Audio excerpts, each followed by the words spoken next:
Hi, CEOs. It's Kathryn Brooks here. I'm just entering and joining our CEO Live episode this week. Our guest has just joined us, and it's Carol A. Hansen. Welcome, Carol. How are you today?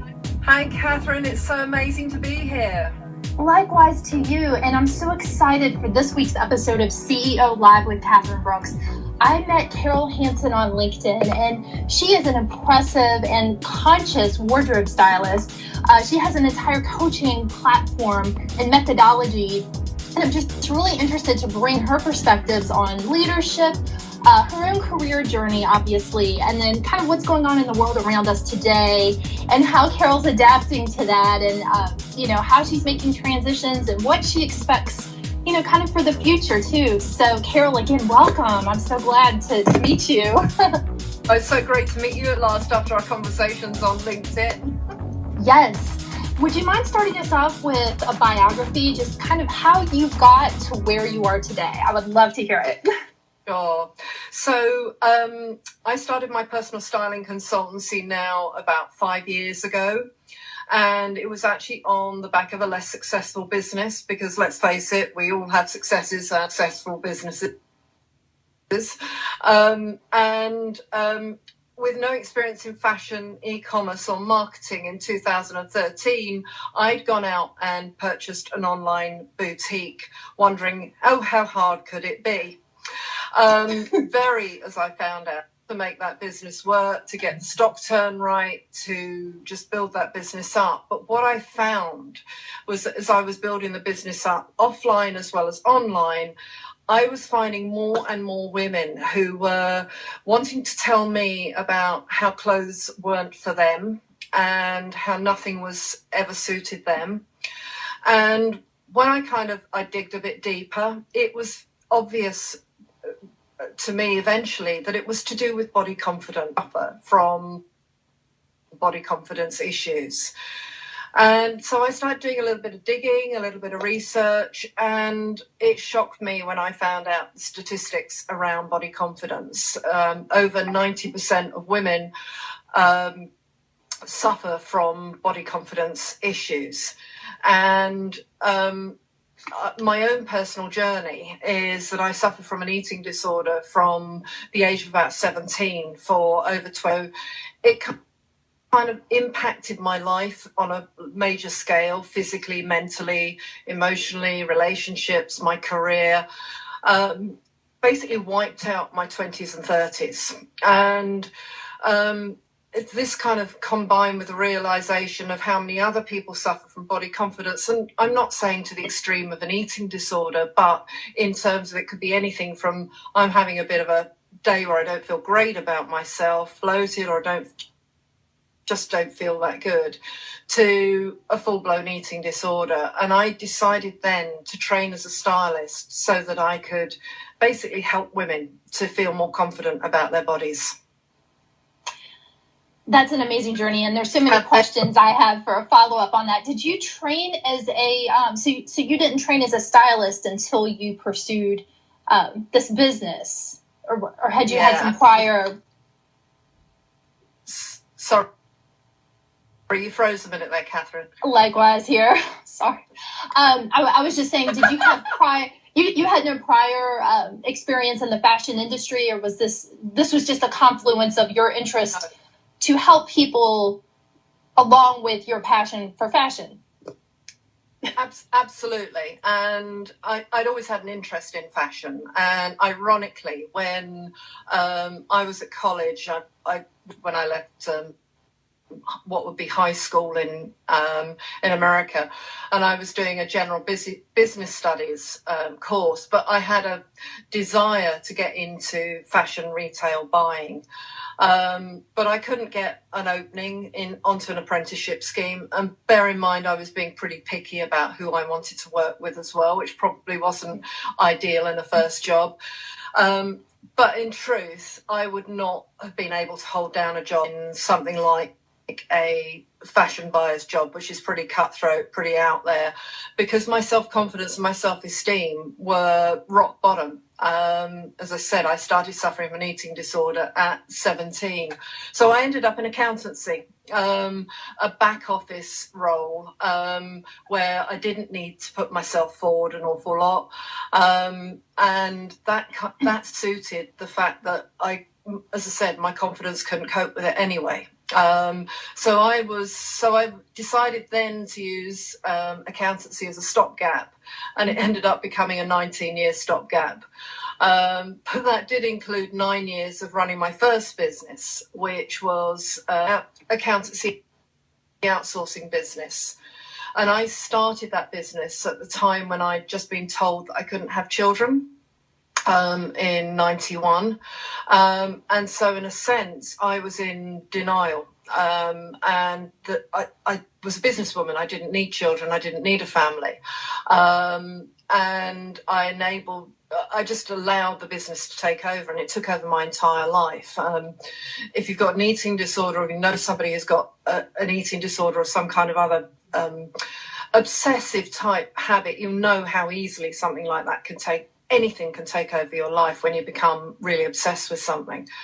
And so that became my baby, to the point where it nearly destroyed my marriage. And I had a choice to make at the millennium, which was either I saved my marriage or I kept on with my business. And I decided that my business could go and my marriage was more important.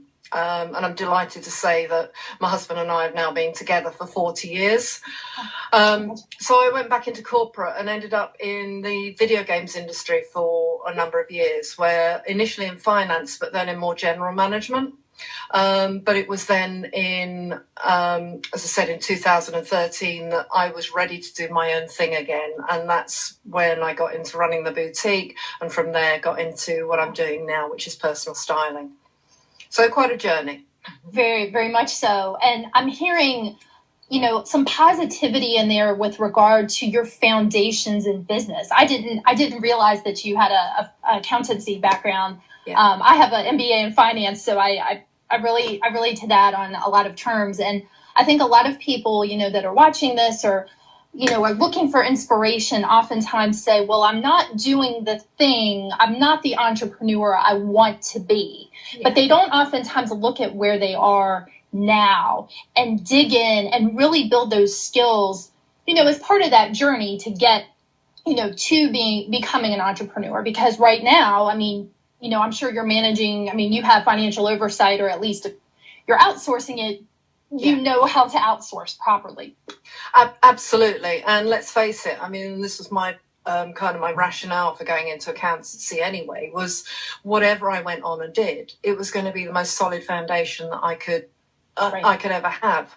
And I didn't have plans at that stage when I left college to become an entrepreneur, but oh my God, am I glad I've got that finance background now. Yes, and you know what you don't know. So if there isn't, obviously within finance and accountancy, there's so many areas, taxation, mergers and acquisitions, general accounting. So when, what you're looking for, what success looks like, how to manage a P&L, and when, something may get out of your territory. Yeah. So I think that's so important to know what you don't know. Yeah. I agree. And we don't know everything that we don't know, but to have basic background when you go into any business has got to be good, hasn't it? Because so many people start off as entrepreneurs and they're very good at their skill set, whatever that skill set may be and whatever that experience may be. But they don't necessarily look at it with a business acumen as to whether something's going to work or not. That's right. And I saw also online so many comments of, your professional colleagues writing in to say your approach and your current consultancy is so firmly grounded in empathy and how, what an empathetic person you seek to understand. So it sounds to me like you bring, that analytic side, but also, that wanting to help and to give back to others. So I find that brilliant. Yeah. And that really is the true me. I'm not I'll be honest, I am not hugely motivated by money. I am motivated. My idea of success is about making a difference to somebody else's life, and that's success on my terms. And yeah, the money kind of comes afterwards. The money is not my driver in that sense, and I think that's a good thing. And I also think at times it's not necessarily the best thing either. But at least as I said, I'm not driving by money. I'm driving by wanting to make that difference.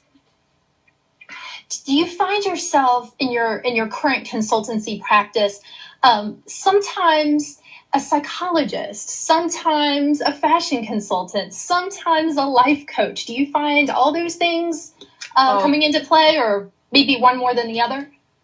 I think there's a whole mixture, and I think it depends entirely on the clients that I'm working with as to what that mixture and what that mix, that cake mix, if you like, actually looks like.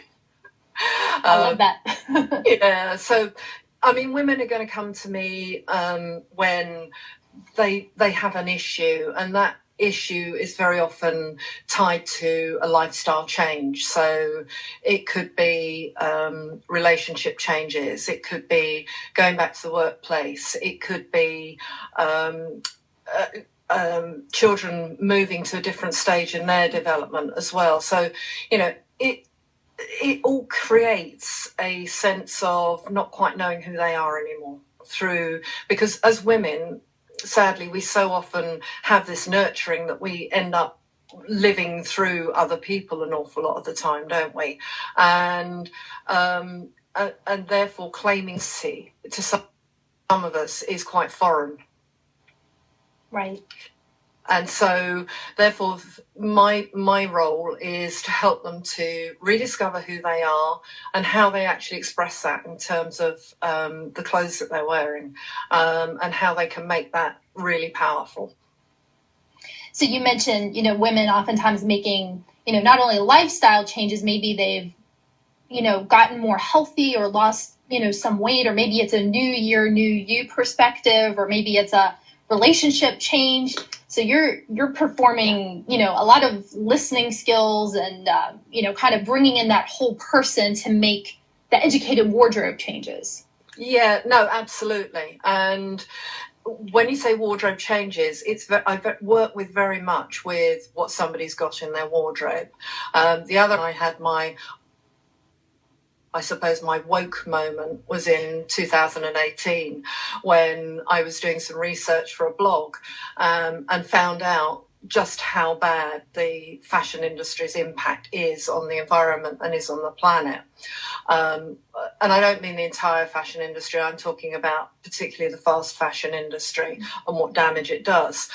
And it made me even more determined to work with women with what they've got wherever possible. I mean, it doesn't, we do still go through making those wardrobe changes and getting rid of some clothes, but I do firmly believe that many of us have too many clothes in our wardrobes and can make much better use of what we've got just by understanding how to style things differently and how to make the most of what we've got. How to put together different combinations that we don't always consider. Nations, we get into such style ruts, particularly when it comes to colour, always pairing the same things with each other, whereas you have a different pair of eyes coming in and saying, well, have you tried this with that? It can just make such an amazing difference. Or gravitating toward black. I know in my closet there's a lot of black suits, and trying to bring in that pop of color, trying to mix it up, that's challenging too. But yeah, I think a lot of women have too many black things in their wardrobe, and it's seen as smart, it's seen as professional. Yes. Wear it to slim ourselves. Some women wear it to hide away. Some women wear it to make a striking appearance. There's a whole different plethora of reasons as to why we wear black. But yeah, you're right. I mean, black is the kind of the last resort in many women's wardrobes. It's so easy, it's such a go-to piece. And I think, especially in the corporate environment, I mean, obviously things have changed over the last, 10, 15 years with kind of that business casual approach. But, having worked in a corporate environment, I tended to gravitate toward that. But I always sought to bring in like a pop of color, or something, even if it's just a dressy T-shirt, that may have a little graphic on it, graphic design, something to break up the black, suiting look. So yeah, I relate to that. Yeah. Very much. Also, go ahead. There's a little delay here. I'm sorry. That pop of colour can also come from accessories, and it can be your way of making an outfit your own. Because some people, there are still some environments where a very conservative approach is required in banking, maybe, or in the legal profession. But just having that pop of colour just gives you that sense of being able to claim your own identity. Speaking of color, there's a little bit of delay, so I apologize if I'm stepping on you with the conversation here. Educate me a little bit on this, but I recall a book, and I believe my mother had a copy of it at one point. I think it was called Color Me Beautiful.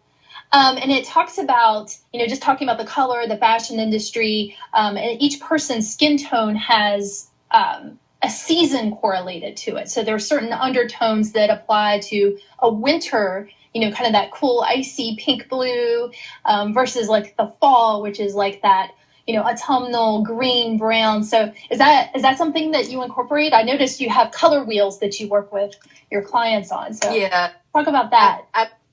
Yeah, no, absolutely. And that's doing colour analysis is one of the most powerful ways that someone can make a difference to their appearance, because you're absolutely right. And I work with the seasonal colour palette. So it is about the undertone of your skin. So it is not that presenting colour that we see when we look at somebody, but in the undertone of your skin, which is genetic, that's made up of carotene, melatonin, and hemoglobin, I think, but please don't quote me on that one.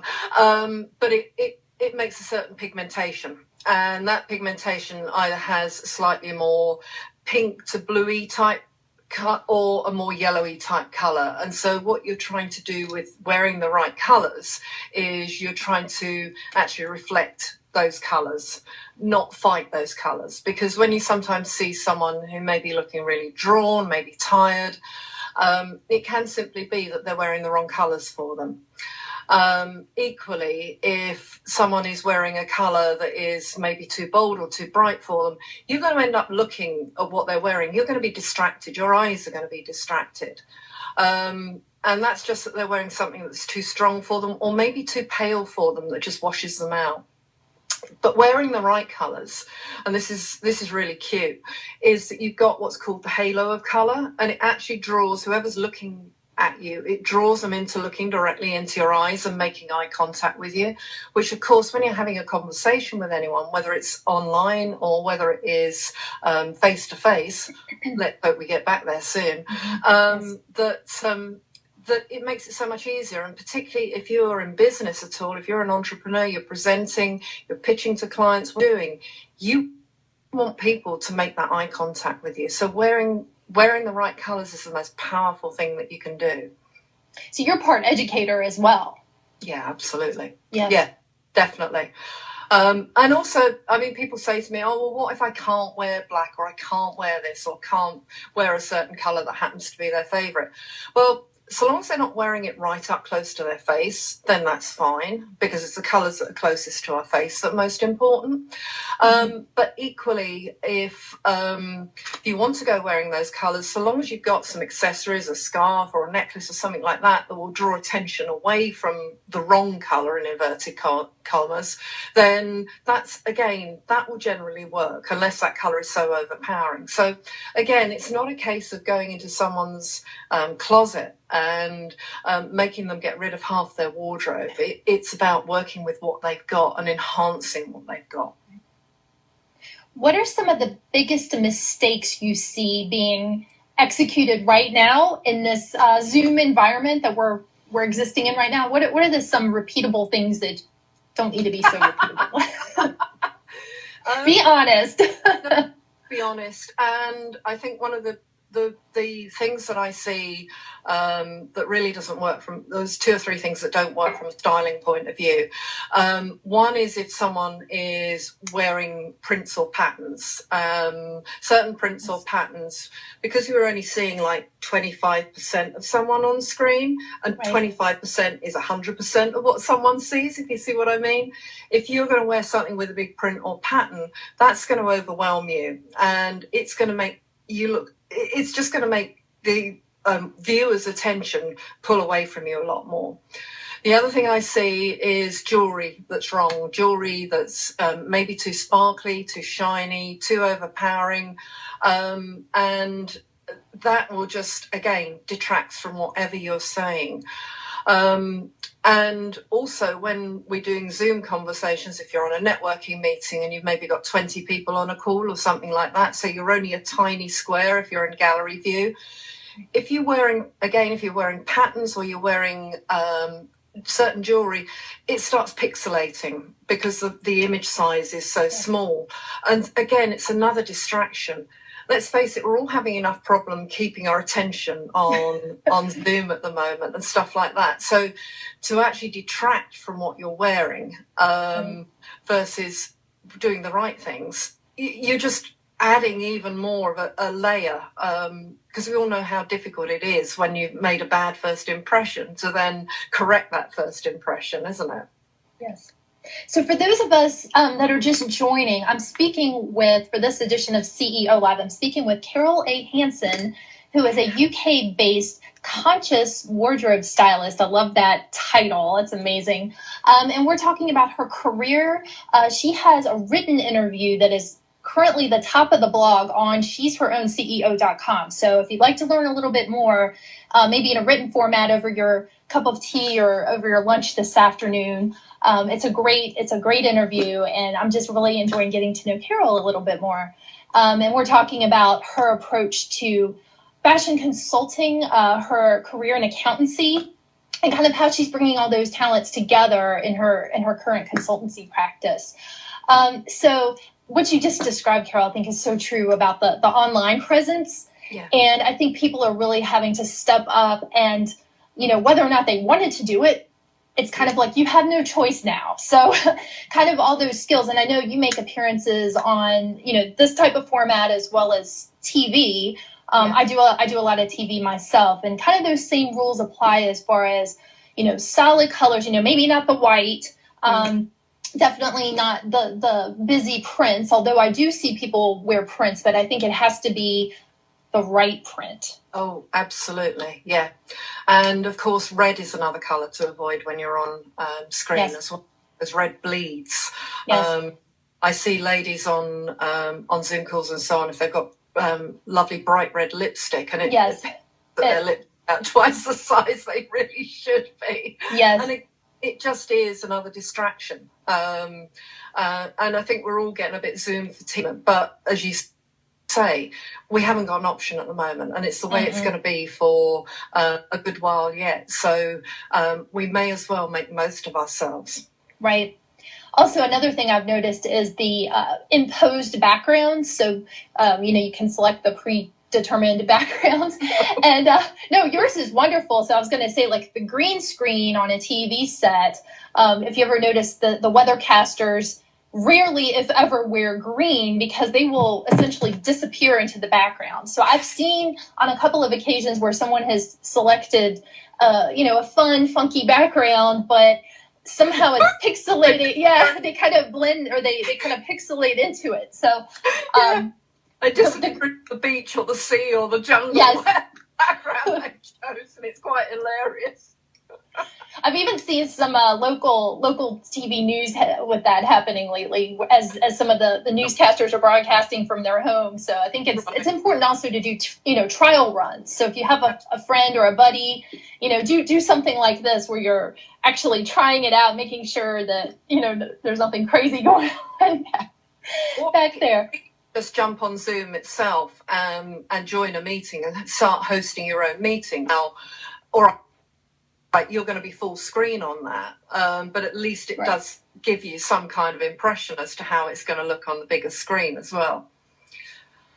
Wow. So yeah, trial runs are so important. Well, this is great. This part of the conversation I hadn't anticipated, but this is very timely and relevant. So this is excellent. My question I've been thinking of for you, especially, is what, without naming names or revealing information, what has been your toughest client in your consultancy business? Either someone that had the toughest challenge or hurdle to overcome, or maybe whatever distraction they may have had, or can you talk about that? I think probably the toughest challenge I've had is if someone isn't truly on board with the process. And I found that sometimes where well-meaning relatives have bought a gift voucher for somebody to have a styling session with me. And sometimes it works really well, and other times it doesn't quite, because they're not bought into it. And if you're not bought into the whole process, then that's not going to work. I've had others where doing a wardrobe detox with somebody has turned into kind of like a family occasion. And so the person who is having their wardrobe detox, they can't really fully concentrate on me and what I'm saying. That I like to build that one-to-one relationship with somebody, and that's just so important. So yeah, those are the kind of things that I would say get in the way. But every situation is going to be different. And I love kind of exploring how we're going to find our way through it. And I noticed on your website, one piece of your methodology is having that initial kind of laying the foundational groundwork before you actually go and attempt to accomplish the task of enhancing someone's wardrobe. So you take the time to really, understand their current situation or their psychology or whatever their particular situation is before you move forward. I thought that was very interesting. Sorry about that. My husband decided to print something from downstairs. Yeah, no, absolutely. I mean, I always start obviously with working with the client to find out what it is that they're actually looking for.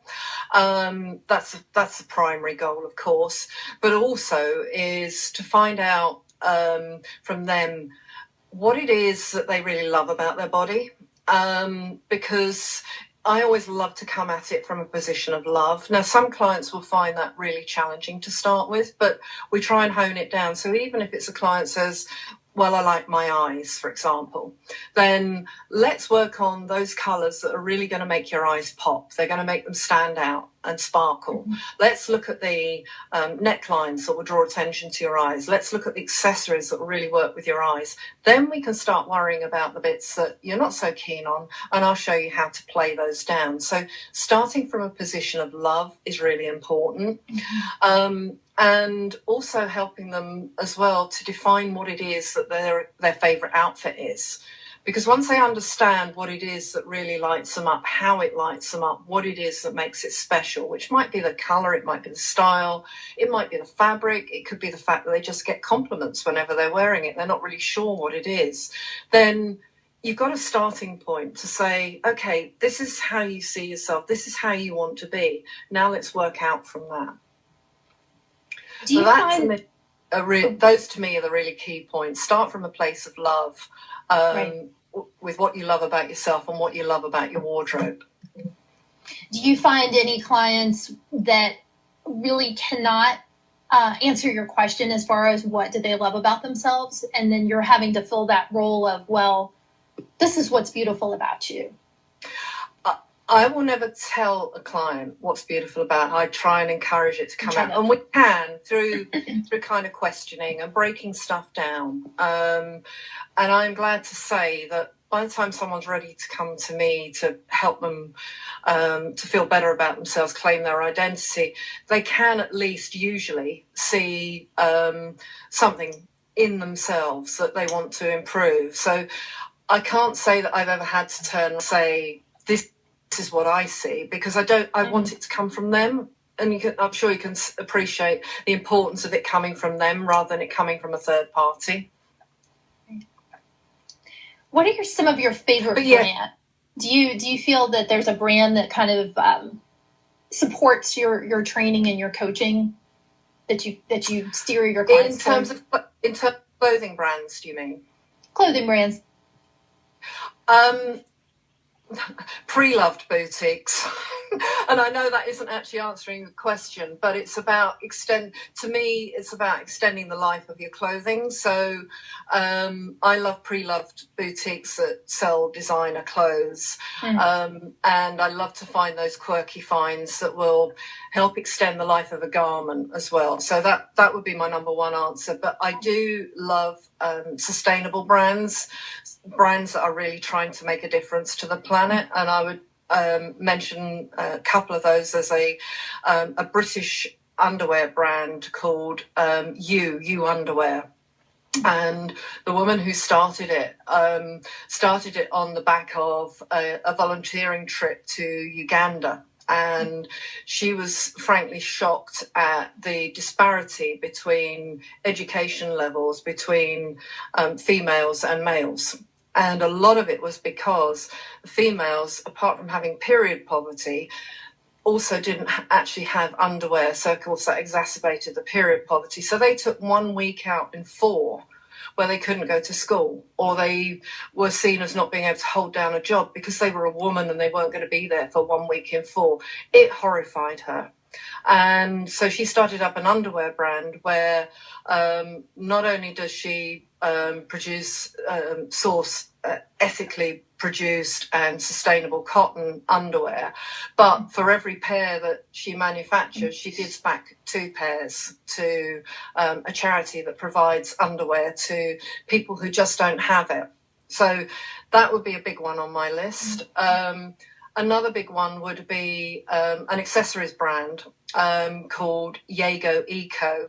Again, started over here in Britain by a woman whose background was actually as a scientist. So again, that appealed to me from an entrepreneurial point of view, that she then goes into something creative. And she was out for a run one day and saw a plastic bag caught by the breeze.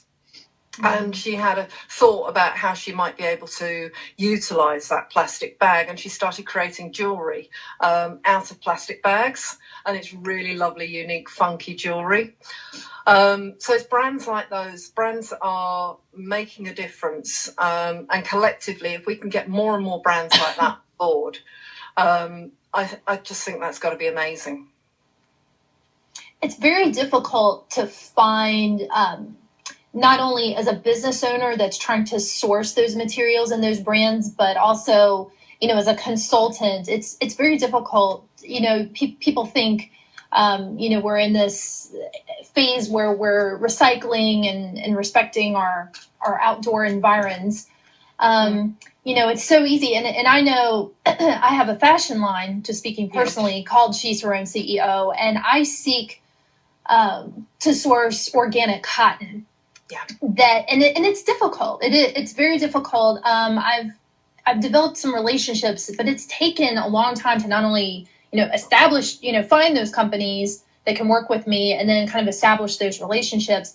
And also, just kind of from the starting point, finding the quality. There's a lot of manufacturers that purport to use organic or, fair trade type materials, but, you receive the product and it's lovely and I appreciate what they've done, but it's not, of the caliber that someone could actually incorporate into a business wardrobe or something, that I would be comfortable in selling to my clients. Yeah. So I find that very difficult.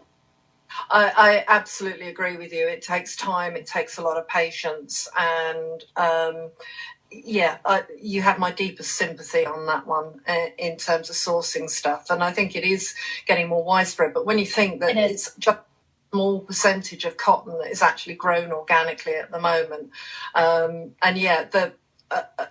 It just must be a challenge. It is. But once you find it, it's, you just cherish it so much. And yeah, it's, it's definitely a journey, but I respect the organic industry. And I think more people need to know about it and kind of understand the supply chain and, know what goes into it, Absolutely. And there are some great brands that are doing some stuff out there at the moment in terms of that traceability back on the supply chain as well, so that you can really get back, and you can get back as far as the manufacturer and grower as well. And one of those brands that is an American brand I'm sure you've heard of is or know of is Everlane. The manufacturer, and they do kind of pretty basic probably, but you know what I mean, the basic kind of jeans and separate type things. And if you go to their website and you dig down by product, you can actually dig right back down to the full traceability of the products, which I think is amazing. But it's taken them years to develop that model. It's not something that's happened overnight. They've been working really hard at it. We've talked about so many things, Carol. I do want to tie into the She's Her Own CEO brand, where we often talk about leading, providing, and creating. And those are kind of the core tenets to being a CEO of your world. And it doesn't matter if you're a volunteer or a caretaker or a stay-at-home mom or an accountant or a doctor. It doesn't matter. We all have an opportunity to lead others, but by first leading ourselves. I think so many leaders don't take the time, quote unquote leaders don't take the time to really develop their own internal house, so to speak, before they go and attempt to tell other people what to do.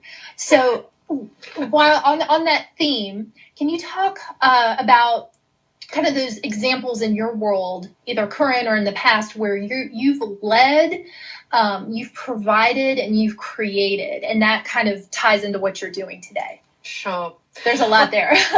Yeah, well, certainly, as we've discussed before the interview, the biggest thing is I think that we have to understand whatever we are doing, and this goes whether you're leading or whether you are following someone. You've got to understand your why. You've got to understand your purpose. You cannot lead what you're doing and why you are more importantly why you are doing it, and what's driving you. Because otherwise it's a dream without any kind of plan at all. So that's probably the biggest thing. And I always believe in leading by example as well. So for example, when I rebranded, I was never a big shopper of clothes anyway, but when I rebranded and discovered the depth of the issues within the fashion industry, I've made it a very conscious choice of my own that I buy conscious clothing now, or I buy, and whether that be from sustainable suppliers or whether it be from pre-loved boutiques or wherever it is, but my wardrobe is, I'm pleased to say, is largely sustainable from that point of view. So leading by example. Yes. Creating, well, I guess creating comes out there in terms of the messages that we're getting across, isn't it? And being true to our brand and our brand values. And again, I'm very passionate about two areas. And one is that women should feel confident about their bodies, and that there is not a one size fits all. There is not an ideal body type. We are all beautiful, amazing, unique creatures, people, whatever you want to call it. So that comes across in my messaging and the way that I like to talk to people. And whether that be in written word, whether that be conversation, or whether that be, as we're doing online, as an interview. So it's getting those messages across. It's creating that content that is true to my purpose, to my why. I hope that answers your question. Yes. I think it was a bit waffly. That is amazing. And one thing I wanted to tie back into with regard to your consultancy, we talked about some of your methods and your process and your approach. One thing, and I don't know if you have a team working for you, actual direct reports or full-time employees, but I think being a consultant, excellent. There's leadership involved with doing what you do. And I was just wondering if you had any additional thoughts or comments on kind of that consultant as leader role that you play. Yeah. And yes, I mean, I say it is me. It is primarily me. I do subcontract out some of the stuff that I do. But again, it's making sure that I'm communicating effectively with people in order for them to be able to deliver a good service to me. So communication is so key. And we saw in this country, we saw such a great example of where communication went wrong at the weekend when our Prime Minister made a speech on Sunday evening about easing lockdown. Now, he's the Prime Minister, he's supposed to be leading the country. And there was so much ambiguity in that speech because he wasn't communicating effectively, and people were asking questions. Well, what does this mean? What does that mean? There were either ors, and people didn't understand. So communicating effectively is so important. But you can't communicate effectively, this comes back full circle, unless you understand your purpose and unless you understand your messaging. That's great. And I think, communication is, I don't want to assign a percentage to it, but it's so key, and I can see how critical it is in you trying to understand your client, and then for them to, obviously they respect you because they're coming to you, but to actually open their ears and their hearts and their minds to what you're saying. So communication is fantastic. Carol, what do you have planned next in your business? What is next on the horizon? Given everything we've got going on with the shutdown, but after that, what do you see for yourself? Well, I'm in the process at the moment of bringing a lot of my services online. I was reluctant to bring some of the stuff that I do online because it is very much about working not necessarily just on a one-to-one basis, but working with someone in their own environment. But I'm delighted to say that I've learned the trick to do colour analysis online, so I can now analyse someone's colours online.